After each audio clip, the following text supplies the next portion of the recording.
और दोस्तों जिस तरह के आप देख रहे हैं मेरे साथ मौजूद हैं साजिद तारड़ साहब। तारड़ साहब सबसे पहले तो आपके वक़्त का बहुत शुक्रिया sir. Thank you, my pleasure Chiku. Tarar sahab ये पाकिस्तान के फॉरेन पॉलिसी अपरेटस को क्या हो गया? आज एक बहुत बड़ा आर्टिकल भी आया है कि पाकिस्तान वो जो जियोपॉलिटिकल रेंट लिया करता था, अब वो रेंट नहीं मिलेंगे। सुनने में आया है कि बिलावल भुट्टो जरदारी वहाँ जब एससीओ में गए तो वहाँ पे रशिया के जो फॉरेन मिनिस्टर है उनसे मुलाकात होनी थी, लेकिन वो आए नहीं। पहले वो इंतजार करते रहे बिलावल भुट्टो साहब, और जब बाद में फिर गैर रस्मी मुलाकात में उन्होंने कहा कि आप जनाब मॉस्को तशरीफ लाएं।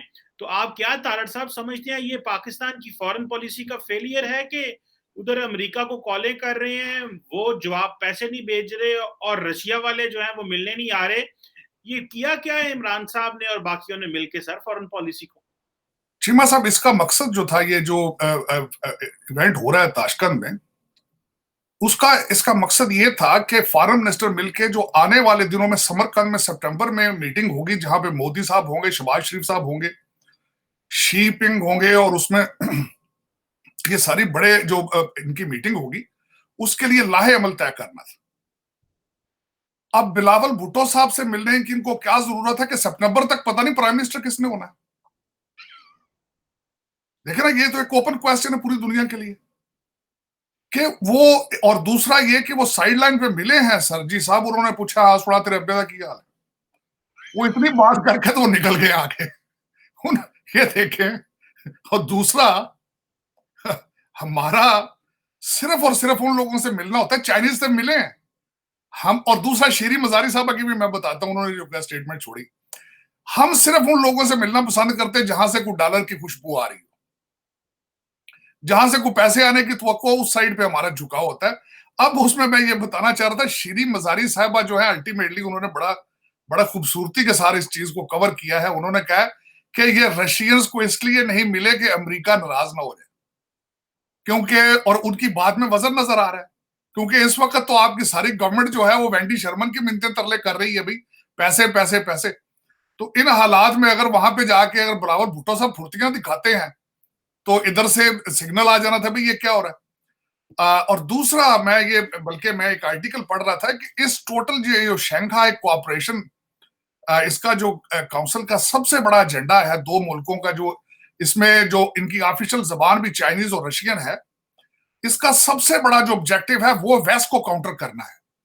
वेस्ट जो ऊपर नीचे क्वाड बनाता फिर रहा है, वो उसको काउंटर करने के लिए ये सारा ड्रामा किया जा रहा है चाइना और रशिया की तरफ से, और अल्टीमेटली अमेरिका को उसकी रिजर्वेशन होनी थी। अब जो इसके बाद जयशंकर साहब ने ट्वीट किया है, उन्होंने उसमें कहा है कि कोविड और यूक्रेन के बाद इशू, जो सप्लाई चेन के इशू चल रहे हैं, और जो फूड शॉर्टेज, हंगर, उसके बारे में क्या करना है। बल्कि, और जो मैं दोनों ने स्टेटमेंट दी है। जयशंकर साहब ने कहा है जीरो टॉलरेंस टुवर्ड टेररिज्म, तो वो बिल्कुल जब भी वो इस तरह की बात करते हैं तो इनडायरेक्टली उनका इशारा तो अल्टीमेटली पाकिस्तान की तरफ होता है कि जीरो टॉलरेंस टुवर्ड टेररिज्म। लेकिन बिलावल भुट्टो साहब ने भी, उनको भी किसी ने कहा यार वापस आके कुछ स्टेटमेंट ही छोड़ दो, तो जियो पे उन्होंने फरमाया है कि 2019 के बाद कोई पॉजिटिव डायलॉग करना बड़ा मुश्किल हो चुका है भारत के साथ। लेकिन इसमें जो सा मेरा जो इसमें जो टेक है सारे इस इवेंट में, मेरे ख्याल में तो पाकिस्तान ने जाके वहां पे पैसे ही जाया किए हैं एयरफेयर पे, और सारा ड्रामा जो आंट्राज लेकर गए हैं। क्या पाकिस्तान इस पोजीशन में है कि वो किसी को दुनिया को बताए कि वेयर वो स्टैंड, हमारी फॉरेन पॉलिसी क्या है, हम किधर जा रहे हैं, किस डायरेक्शन में जा रहे हैं?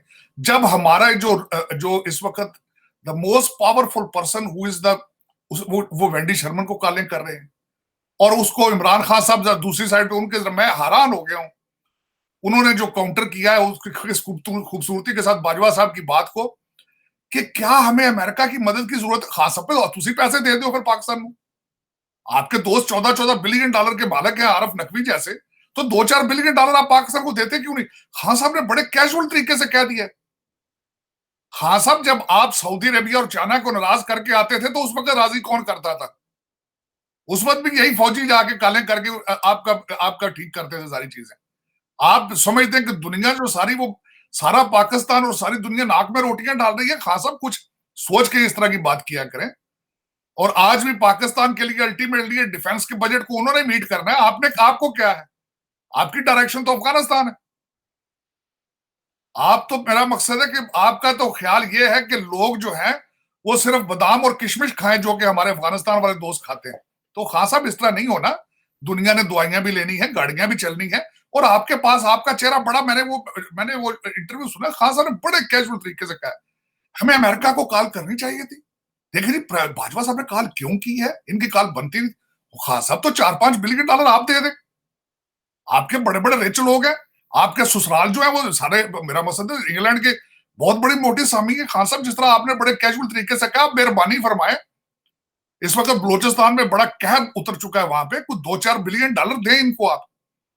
तो इन सर्कमस्टांसेस में मैं very disappointed, very disappointed from Pakistan. बल्कि तरह हकीकत में सोच रहा था इनडायरेक्टली क्या पाकिस्तान में कोई हुकूमत है। मेरी नजर में, मैं सोच रहा था अगले दिन बैठ के कि बार बार टारगेट किया जा रहा है कि शहबाज शरीफ जो है सिर्फ इस्लामाबाद में, वाकई सिर्फ इस्लामाबाद में, वाकई ही वो सिर्फ उसकी हुकूमत इस्लामाबाद में रह चुकी है।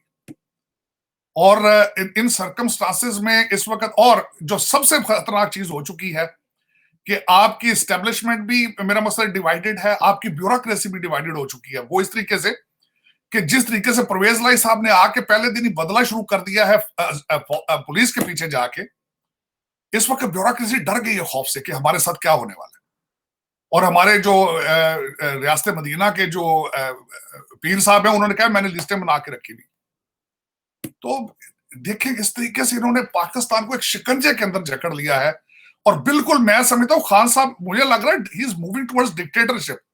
सियासत और जमहूरियत में इस तरह नहीं होता कि आप लिस्टें बना लें अफसरों की, ब्यूरोक्रेसी की।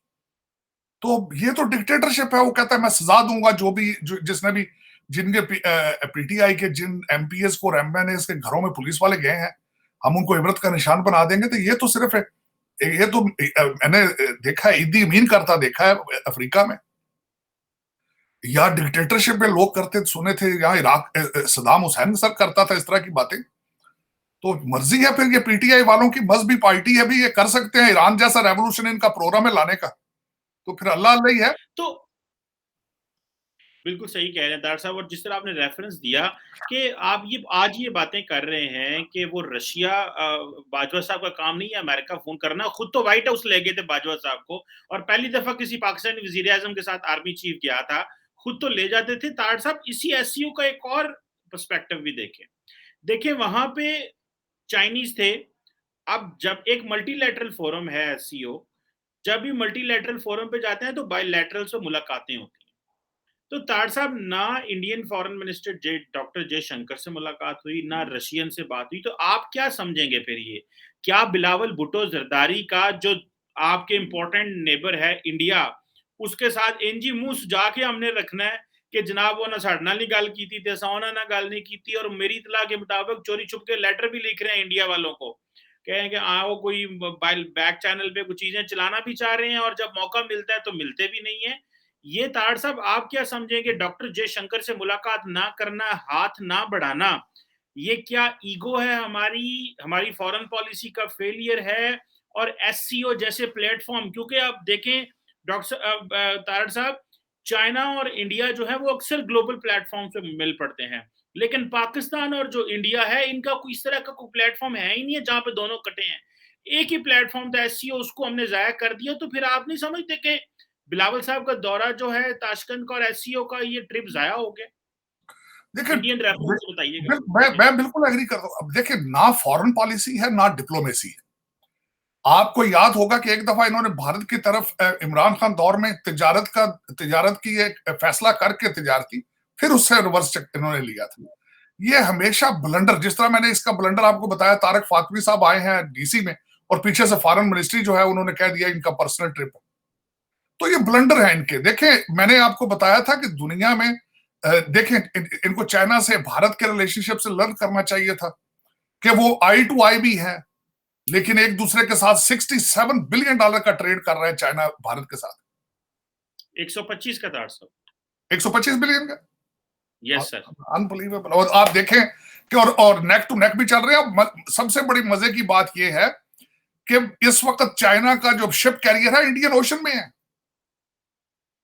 लेकिन वो नॉर्मल फिर रहे हैं। लेकिन हमारा देखें कि आप बिल्कुल आइसोलेट कर लेते हैं अपने आप को, बिल्कुल आप वो कोमे में चले जाते हैं, बिल्कुल ये ज्यादती। लेकिन मेरे जो नजर में मैंने जो ऑब्जर्व किया है चीमा साहब, हमारी इन्हीं चीजों की वजह से, एक तो पूरी दुनिया को इस वक्त कोई पता नहीं है कि कम्युनिकेट किससे करना है, बिल्कुल किसी को कोई पता नहीं।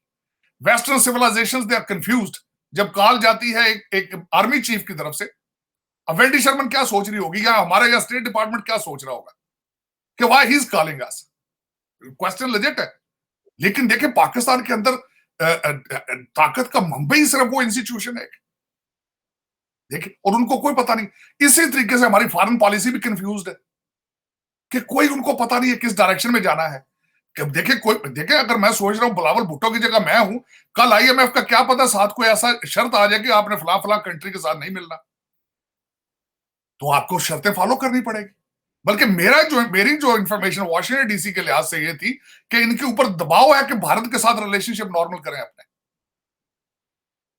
मेरी इंफॉर्मेशन ये है कि they are facing a pressure from the American side to normalize the relationship with India. लेकिन ये कि ये बड़ा गोल्डन अपॉर्चुनिटी थी मेरे ख्याल में। जो मैं इंटरनेशनल मीडिया में पढ़ रहा हूं कि doctor Jaishankar, they were not interested in, India was not interested in meeting them or shaking hand with them. This is what I'm learning. This is what I'm reading. I'm planning to do some more research in it. लेकिन मेरी नजर में जो मैं देख रहा था या पढ़ रहा था, एक दो आर्टिकल मैंने पढ़े हैं, that they got a cold shoulder from the Indian side. They were not interested in any kind of dialogue. लेकिन ये ज्यादती है। और दूसरा ये कि भारतीय भी कंफ्यूज होंगे कि सितंबर की मीटिंग के लिए हम इकट्ठे हुए हैं, तो कोई पता नहीं पाकिस्तान में प्राइम मिनिस्टर किसने आना है। पीटीआई का होना है, मौलाना फजलुर रहमान होना है, या शहबाज शरीफ होना है, और हो सकता है कोई आर्मी का बंदा हो, क्या पता है। तो वो किससे बात करें भाई? ये तो तैयारी के लिए मीटिंग थी ना कि सितंबर में क्या होना है। अगर आप बैठे हो डॉक्टर जयशंकर की जगह, तो आप टाइम से करें एक बंदे के साथ, कोई पता नहीं सितंबर में क्या होना है। अभी let's see what happened in September, will deal with it. इस बच्चे के साथ इसे क्या डील करनी, उन्होंने पूछा होगा जरदारी साहब क्या हाल है यार, सलाम देना है जरदारी साहब को, यही बात हो सकती है। आप क्या बात करेंगे बिलावल के साथ? जिस तरह बंदा पूछा, हाँ जी ठीक ठाक हो, और सुनाओ डैडी का क्या हाल है, अच्छा बैठो, यही गल होई होनी, और की होनी। No, he doesn't have any say in anything. He doesn't have no power. किसी से बिलावल भुट्टो तो कमेंट ही नहीं कर सकता किसी के साथ। क्या कमेंट करके आएगा? वापस आने तक पता नहीं अपना फॉरेन मिनिस्टर भी रहना है या नहीं रहना, वापस आना हो सकता है आगे आगे कोई और लोग खड़े हों एयरपोर्ट के ऊपर। तो इन सर्कमस्टांसेस में आप कह रहे हैं कि वो फॉर डिप्लोमेसी करें या फॉरेन मिनिस्ट्री की वहां पे बातें करें, वहां चैन सुकून की, भाई वो बातें कर रहे हैं हंगर। देखे ना, मैं जयशंकर के दो चीजें उन्होंने ट्वीट की हैं, टेररिज्म और हंगर। और इन दोनों चीजों में आप देख लें कि पाकिस्तान कहां खड़ा है इस वक्त, क्या पोजीशन है पाकिस्तान की, हंगर के हालात देख लें आप। तो चलो इस पे जी हंगर से याद आया कि आज रॉयटर्स की रिपोर्ट थी कि जो लोग दुबई में इस वक्त सबसे ज्यादा प्रॉपर्टी बाय कर रहे हैं उसमें पाकिस्तानी जो है वो सरफहरिस्त है। और एक जो रशियन सिर्फ, ये आज की रॉयटर्स की खबर है, रॉयटर्स ने कहा है इंडियन, रशियन, फ्रेंच, इटालियन थे, और उन्होंने कहा जी कि पाकिस्तानी जो है ये भी सरफहरिस्त हैं। ये रॉयटर्स और डॉन ने भी आज इसको कवर किया है। तार साहब, ये पैसा बाहर कैसे चला जाता है? अभी तो वो डॉलर पाकिस्तान आए ही नहीं जिसकी बात हो रही है कि जी जो जनरल बाजवा साहब ने कहा है कि जी पैसा हमें दिया जाए। एक तो वो पैसा नहीं आया, दूसरा ये जो पैसा डी वैल्यू हो रहा है, आप क्या समझ रहे हैं? ये जो पैसा स्मगल कर रहे हैं दुबई में, सुना है ये लॉन्चों के जरिए और छोटी कश्तियों के जरिए ये पैसा जाता है। तो मैं आज एक किसी कंपनी के सीईओ से बैठा हुआ था, वो कह रहे थे इस वक्त पाकिस्तान में एलसी खुलवानी हो, लेटर ऑफ क्रेडिट खुलवाना हो, तो स्टेट बैंक कहता है कि जाएं स्टेट बैंक से पहले लिखवा के लाएं। तो ये डॉलर कैसे जा रहे हैं और हम कैसे प्रॉपर्टी दुबई में खरीद रहे हैं? ये रॉयटर्स की स्टोरी है, ये इसमें तो जरा रोशनी डालें। देखिए मैं इस पे बताना ये चाहूंगा चीमा साहब, पहले भी मैंने बहुत अरसा, आज से कुछ अरसा पहले, जब पिछली गवर्नमेंट में ये स्विस बैंकों का शोर था कि जी हम पैसे लेकर आएंगे इनसे, जिस तरह वो हमारे पीटीआई के एक मिनिस्टर साहब कहते थे कि हम वहां से लेकर आएंगे पैसे तो आईएमएफ के मुंह पे मारेंगे लोग, हमसे कर्जे लिया करेंगे। तो उस वक्त मुझे बड़ा शौक हुआ, स्विस बैंकों पर रिसर्च करता रहा। आई वाज शॉक्ड कि आपके पाकिस्तानियों का करप्शन का पैसा भारत के लोगों से ज्यादा पड़ा स्विस बैंकों में। तो पाकिस्तान ने माशाल्लाह बहुत तरक्की की है 1947 के बाद, लेकिन की लंदन में और दुबई में, अमेरिका में और कनाडा में। पाकिस्तान में नहीं की तरक्की उन्होंने, उन्होंने सिर्फ बाहर तरक्की की। आप कह रहे हैं लांचों से पैसे जा रहे हैं, मेरी इंफॉर्मेशन के हिसाब से अगले दिन किसी ने कहा है कि कोई approximately close to 200 suitcases full of dollars जो थे वो दुबई जा रहे थे, कराची एयरपोर्ट। और पकड़े क्या गए होंगे वो, मेरा मकसद है क्या पकड़ना किसी ने। आप तो ये सोचें कि मलक रियाज के पैसे बरतानिया वापस करता है तो वो किधर जाते हैं। तो ये कोई मेरा नई बात नहीं है, कोई नई बात नहीं है। मैं ये नहीं समझता कि कोई नई बात है।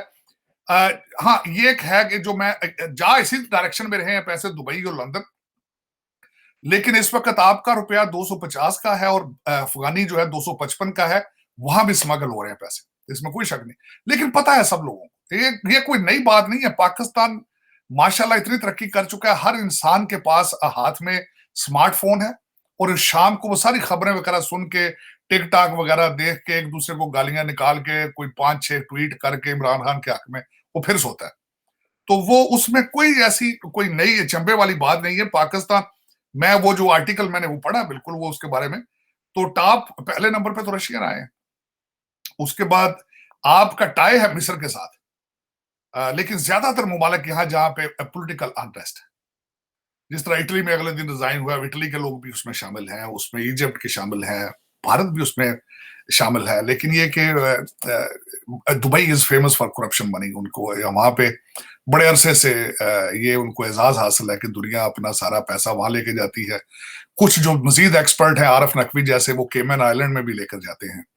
लेकिन ये कि मैंने आपको बताया कि वहां मैं कई दफा गया हूँ दुबई, तो मैंने प्लाजे देखे हैं अपने सियासतदानों के, वहां देखी चीजें, इनके घर देखे जिन महलों में रहते हैं ये।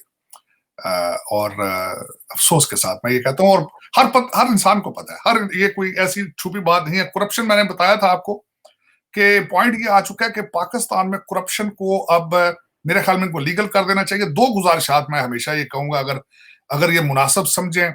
एक तो ये इदारों के अंदर जो करप्शन है उसको कमीशन का नाम दे दें और ये फिक्स कर दें, एक। और दूसरा ये है कि ये असेंबली के अंदर जिस तरह बर्मा में है, ये 25-30 सीटें रिटायर आर्मी जनरलों को दे दें। बर्मा के अंदर भी बिल्कुल इसी तरह है कि वो जो उनकी आर्मी है, it is part of the permanent power, और Pakistan has reached to that position कि यहाँ पे इस चीज को कंट्रोल करने के लिए, इसको खत्म तो आप नहीं कर सकेंगे, लेकिन इसको कंट्रोल करने के लिए इसको लीगल फॉर्म दे दें आप।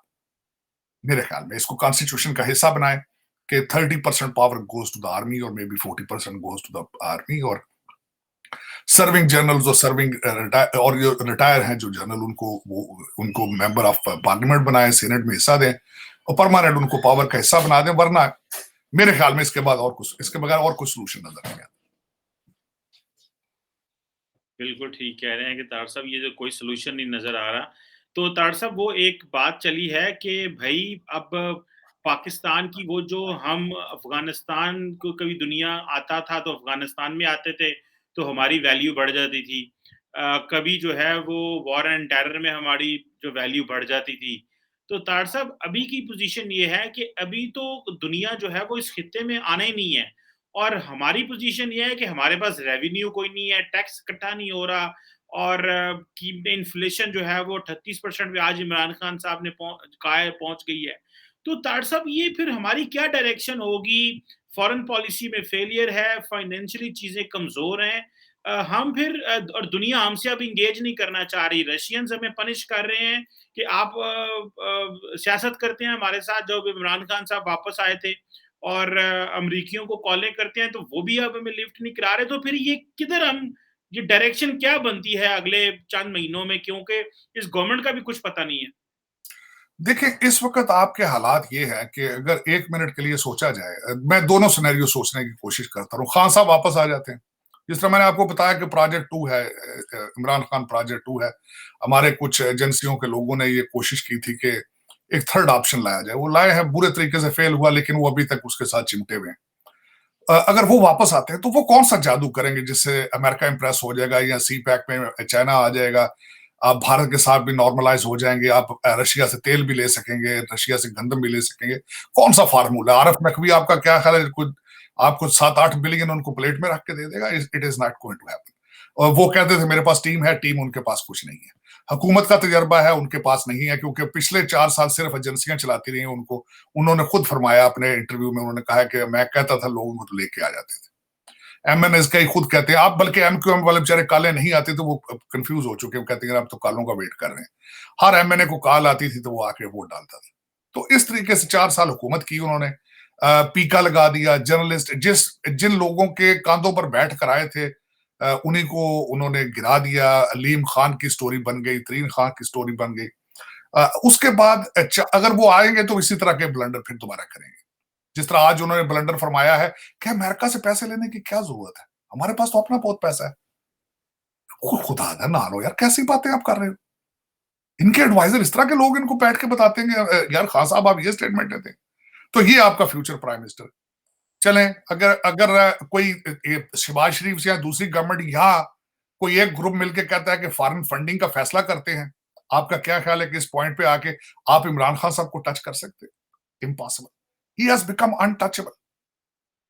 उसके पास लाइसेंस ऐसा है, उसके पास इदारों ने, अदलिया ने, हर चीज ने मिलकर इनको ऐसा कर दिया है जिस तरह मैं उसको बताने की कोशिश करूंगा। अब मैं इसके बारे में डिटेल नहीं की, लेकिन खबर की हद तक है कि हमारे बंदयाल साहब का दामाद जो है पीटीआई पे उसने इलेक्शन लड़ा, पीटीआई के टिकट पे। और खान साहब जलसों में खुद कहते हैं कि फौजियों के सारे बच्चे मेरे जलसों में आते हैं। तो मेरा पीछे बचा क्या है आपके पास? क्या बचा? कुछ भी नहीं आपके पास बचा। तो अगर ये सारा ये डायरेक्शन है आपकी, और मैं जो मुझे सबसे ज्यादा ये बात जो मुझे तशवीशनाक ये होती है, सबसे ज्यादा खतरनाक बात, जब आप बाहर निकल के जलसों के अंदर ये सारा ड्रामाबाजी करते हैं, रियासत मदीना, अमर बिन मारूफ, मेरे साथ देखो हक की तरफ मैं हूं, हमें अमेरिका की जरूरत नहीं है, मैं ये कर दूंगा, मैं वो कर दूंगा। आपका क्या ख्याल है, दुनिया इससे क्या सीख रही है? क्या आप अफगानिस्तान, इस तरह की आवाजें अफगानिस्तान से आती है? सिविलाइज मुल्कों में इस तरह की आवाजें नहीं आती। आप जब दिल करता है आप जब आप तैयब अर्दगान की कॉपी शुरू करते हैं, लेकिन तैयब अर्दगान मजहबी ट्रेंड जरूर रखता है, लेकिन इस तरह की बातें नहीं करता कि ये जिहाद है, ये जिहाद है। वो इस तरह नहीं करता। वो ये नहीं कहता कि घरों में जाके लोगों को बताओ ला इलाहा इल्लल्लाह का मतलब क्या है। खान साहब ये पाकिस्तान है, इस्लामिक रिपब्लिक ऑफ पाकिस्तान है। हर बंदे को पता है कि कलमा क्या चीज है। आप नए मुसलमानों को नए सिरे से मुसलमान करने की कोशिश ना करें। आप अपना टाइम जाया कर रहे हैं। हाँ, ये है कि आप आग से खेल रहे हैं, खेलें शौक से, लेकिन इससे पाकिस्तान जल जाएगा। लेकिन इसमें जिस तरह आपने बताया है कि इसकी डायरेक्शन जो है वो गलत है। हाँ, लेकिन इसको इसकी जिम्मेदारी उसी इदारे पे बनती है जिसने ये सारा गेम शुरू किया था, जिन्होंने लंदन में मीटिंगें कर करके सारा कुछ किया था, जिन्होंने 2018 का इलेक्शन इनको जितवाया था, जिन्होंने 4 साल हर चीज इनकी नैपियां तब्दील की हैं। ये उन्हीं की चीज है। उनको चाहिए इसका कुछ, चले मैं कहता हूं उसको निकालें ना, कोई टर्म्स उसके साथ डील कर लें। उसको ये कि यार स्टेट ऑफ पाकिस्तान को कमजोर ना करो, तुम रूल करो लेकिन तरीके से करो। ये बच्चों से ना करवाओ। ये जो लौंडे लपाड़े तुमने फॉरन रखे हैं, जिनके पास कोई क्रेडिबिलिटी नहीं है, कोई बैकग्राउंड नहीं है, कोई तजर्बा नहीं है, अमीर घरों के बिगड़े हुए बच्चे हैं, इनसे पाकिस्तान तबाह ना करवाओ। सिर्फ इतनी सी बात कर लें उनसे, और हो सकती है, ऐसी बात नहीं है, हो सकती है। वो खान साहब की मैंने देखा, मैं पहले भी बड़ा अफसोस ना, मैं अमेरिका में मैंने सबसे बड़ा जो पॉलिटिकल साइंस में देखा है कि सियासत इस चीज का नाम है, जमहूरियत इसकी चीज का नाम है, कुछ आप लेते हैं, कुछ देते हैं, मिडिल ग्राउंड पे आके आप अपनी मुल्क और कौम का फायदा सोचते हैं। तो जुनाब ने, हमारे जो मुफ्ती साहब ने फरमाया, मुफ्ती इमरान खान साहब ने, उन्होंने कहा कि मैं चोरों से बात कर, मैं अब टीटीपी से बात कर लूंगा, बलोचियों से बात कर लूंगा, इन चोरों से बात नहीं करूंगा। कोई उनका बैंक वोट है यार, वो आपसे पहले से सियासत में है, सियासी पार्टियां हैं। 4 साल थे, या तो उनको बैन कर लेते, फैसले दिलवा देते उनके। आपने खुद उनको जहाज में बिठा के सीआफ किया नवाज शरीफ साहब को। आप डीलें करते हैं, आप जिनको डाकू कहते हैं उनको चीफ मिनिस्टर बनाते हैं। आप जरदारी साहब को मलक रियाज के जरिए मिन्नतें करते रहे आप, ये वो चोर हैं। तो इस तरह करो खान साहब, इस तरह कुछ इस्लाम इतना जो बेचते हैं, देखें इस्लाम में ये भी एक सबक है कि सच बोलने की कोशिश करो। और कभी कभी चले, आप फुल टाइम नहीं बोल सकते, कभी कभी तो कोशिश करें जो कौम के इंटरेस्ट में, आप वो चेहरा दिखाने की कोशिश करें जो एक सही चेहरा है, अच्छा चेहरा है। लेकिन ये कि अफसोस है, लेकिन इसमें चीमा साहब जो इस वक्त डायरेक्शन है, हमारी डायरेक्शन ठीक नहीं। जो आइडियल सिचुएशन ये थी कि कोशिश करते कि इंपोर्ट रोकते, लेकिन इसके लिए कैपिटल आपको ना बहुत ज्यादा पॉलिटिकल इक्विटी की जरूरत है। इंपोर्ट रोकते, एक्सपोर्ट को बढ़ाने की कोशिश करते, इंडस्ट्रीज जो एक्सपोर्ट करने वाली है उनको सब्सिडी दी जाती, और भारत के साथ रिलेशनशिप ठीक करते, अमेरिका के साथ रिलेशनशिप ठीक करते, रशिया और चाइना के साथ रिलेशनशिप ठीक करते। आपका गुजारा सी पैक के बगैर इस वक्त नहीं है। आपको चाहिए था कि आपके पड़ोस में दो बहुत बड़ी ताकतें जो फाइनेंशियल ऊपर बढ़ रही हैं बिजनेस के जरिए, चाइना और भारत, आपको चाहिए था दोनों दोनों उन पावर्स के उनसे सीखते कुछ कि how they are achieving their targets. तट साहब, ये इसमें मैं एक आखिरी छोटा-सा सवाल आपसे करना चाहता हूँ। आपने इम्पोर्ट की बात की। तट साहब, ये इन्होंने क्या किया कि ये यू टर्न लिया इन्होंने। इन्होंने कहा जनाब कि हम जो है इम्पोर्ट लग्ज़री आइटम्स इम्पोर्ट नहीं करेंगे। हुआ ये है कि कल-परसों इनको यूएस एम्बेसडर मिले हैं और उन्होंने कहा है भई आपने ये जो इम्पोर्ट के ऊपर बैन लगाया है, आप ये करें कि आप ये बैन हटाएँ, जो हमें फ़ायदा होता है, हमारे मतलब की चीज़ें आपने जो हमारी बिज़नेस कम्युनिटी को फ़ायदा होता है, उसको आपने वो बंद कर दिया है। इन्होंने फिर ये किया है कि इन्होंने वो जो इम्पोर्ट बैन था वो आज खोल दिया। तो ताड़ साहब, ये हालात किस तरह है कि फिर हम तो बड़े वैसे ही बड़े वीक हैं। एक तो जो है यू टर्न पे यू टर्न लिए जा रहे हैं। हमें पहले नहीं पता था कि भाई अगर हम अमेरिका में इतनी हमारी एक्सपोर्ट जा रही है और हम इम्पोर्ट बैन करते हैं तो अमेरिकन वो से हर्ट होंगे। तो अब फिर आप खोल रहे हैं और फिर अभी इन्होंने क्या किया, इन्होंने कहा ऐसे करो इम्पोर्ट खोल दो लेकिन एलसी ना खोलो। तो ये भी इन्होंने एक नया फ़ॉर्मूला खेला है। तो ताड़ साहब, ये कन्फ्यूज़न कब तक बरकरार रहेगी आपके ख़्याल में? ये कंफ्यूजन तब तक कामयाब चलती रहेगी कंफ्यूजन जब तक कोई पावरफुल चीज जो है वो आके इसको इंटरवीन नहीं करेगी। ये जब तक ये सियासतदान तो पहले फेल हो चुके हैं, और दूसरा जिस तरीके से हमने हाइब्रिड सिस्टम के अंदर ग्रो अप की ये सारी चीजें, वी आर वेटिंग। देखे ना, वो अब हम थप्पड़ों के साथ चलते रहे हैं, जूतों के साथ चलते रहे, अब वो थप्पड़ यकलत बंद हो गए, अब वो काले हानी बंद हो गई यकलत। अब वो नर्वस है, कंफ्यूज है, जज भी कालों का इंतजार कर रहे हैं, सियासतदान भी कालों का इंतजार कर रहे, काले नहीं आ रही हैं। और तीसरी बात यह है कि इन्होंने इजाजत दी थी इन बच्चों को, इतना छुट्टी दी है, छुप के बैठ गए। उन्होंने इतना बदनाम किया, इतना बदनाम किया, इतना डैमेज किया कि जिसका हल कोई नहीं। लेकिन अभी भी इस चीज को ताकत के साथ डील करना होगा, सख्त डिसीजन लेने होंगे, सख्त डिसीजन, जिसके कॉन्सिक्वेंसेस भी हो सकते हैं, इसमें कोई शक नहीं। लेकिन कहते हैं ना, मर्ज इतना बढ़ चुका है कि अब वो उसको जब तक आप उसका सर्जरी नहीं करेंगे वो ठीक नहीं होगा। अब सर्जरी की जरूरत है, और उसके बगैर इस वक्त देयर इज नो सर्वाइवल। इस वक्त डॉलर भी कंट्रोल में नहीं, मुआशियत आपकी मुआशी सिलसिला भी कंट्रोल में, सियासत आउट ऑफ कंट्रोल। और जो सबसे ज्यादा ये है, जो जो एक्सट्रीमिज्म को प्रमोट किया जा रहा है, जो आप यू टर्न लेकर डायरेक्शन आपने अफगानिस्तान वाली कर ली है, वो ज्यादा वो सबसे ज्यादा खतरनाक है। क्योंकि आपको दो चीजों का ख्याल रखना चाहिए मेरे ख्याल में, अगर जो यहाँ पे पावर में लोग हैं, आप एक एटॉमिक पावर है, सबसे पहले तो बात ये है, उसको ख्याल रखना चाहिए आपको कि आप, और दूसरा जब आप एक्सट्रीमिज्म की बात करते हैं तो सारी दुनिया अलर्ट हो जाती है, सिर्फ इसी वजह से कि यू हैव एटॉमिक एसेट्स। तो पीपल, दुनिया सोचना शुरू कर देती कि फॉर गॉड सेक अगर पाकिस्तान बिकम नेक्स्ट अफगानिस्तान तो फिर क्या बनेगा। तो उस वो दुनिया के लिए, अब वो आप पहले उस पर डॉलर कमाते रहे हैं, अब इस वक्त दुनिया की सारी इकोनॉमी स्लगिश है। अब देखें हालात। और दूसरा चीमा साहब, आपको मैं बता रहा था कि कसूर इसमें आपके अब ज्यादा है। आप कहते हैं ना कि दुनिया पीछे हट गई है, आपने बड़ी अच्छी अच्छी गेमें खेली हैं, अफगानिस्तान से आपने बहुत अच्छे पैसे बनाए, आपने चाइना की दुश्मनी भी बेचने की बड़ी कोशिश की। लेकिन इस वक्त चीज ये हुई है कि इसमें बड़ा प्लेयर एक आ चुका है, भारत। भारत ने अमेरिका को बता दिया कि we can serve your interest better in this region against China. तो वो उसमें कामयाब हो चुके हैं। Now you have become a third wheel. आपकी माजी की गलत पॉलिसियों की वजह से आपको नुकसान हुआ है, इस वक्त यू हैव बिकम यूजलेस। और इस वजह से आपके डॉलर बाहर से बंद हो चुके हैं। और पहले भी जो डॉलर आए हैं उसका इतना नुकसान इस वजह से नहीं हुआ, जिस तरह आप पहले हम बात कर रहे थे, वो पहले भी जो डॉलर आए वो गए सारे दुबई, लंदन और कनाडा वगैरह में, उनका कोई पाकिस्तान पे असर नहीं था। हाँ, कि जब वो आते थे उस ट्रांजिशन में, जो टेम्परेरी तौर पर वो रहते थे, तो पाकिस्तान में एक्टिविटी होती थी, कुछ दिनों के लिए पार्क होते थे। कुछ देखें, कुछ टूटा फूटा यूएसएड का चल रहा होता था प्रोजेक्ट, उनमें से कुछ लोगों की दिहाड़ी लग जाती थी तो इकॉनमी नजर आती थी। आजकल वो रुक गई है, सप्लाई चेन भी रुक चुका है, कोविड की भी इश्यूज हैं। और दूसरा, आपने सारा पूरे का पूरा मुल्क जो है उसको बैरियर टाउन बना दिया, गंदम भी अब आपको इंपोर्ट करना पड़ती है। लेकिन ये है कि मेरे जो आखिरी जो है वो मैं एक मजाकन भी है दूसरी बात करना चाहूंगा। एक तो मैंने आपको ये बताया सख्त फैसले करने पड़ेंगे, या फिर आप ये करेंगे पाकिस्तान जो है वो 99 साल के लिए मलिक रियाज को लीज पे दे दें, क्योंकि इस वक्त हर चीज उनकी जेब में है। अदलिया उनकी जेब में, एस्टेब्लिशमेंट उनकी जेब में, सियासत उनकी जेब में। तो जिसकी जेब में हर चीज है तो आप कहेंगे ये मलिक साहब चाबियां पकड़े आप, कोई 200 साल की लीज पे आप ले लें, और हमारे जो पाकिस्तान के जो ये 10-15 हजार बंदे हैं इनको लंदन और कनाडा और आगे पीछे मकान बना के दे दें। आप यहाँ जो टमाटर लगाएं, चाहे आप अपार्टमेंट बनाएं, आप जो मर्जी करें, मलिक साहब दिस बिलोंग्स टू यू। और वैसे भी उनकी के पाकिस्तान, दूसरी किसी की यहाँ पे चलती भी क्या है।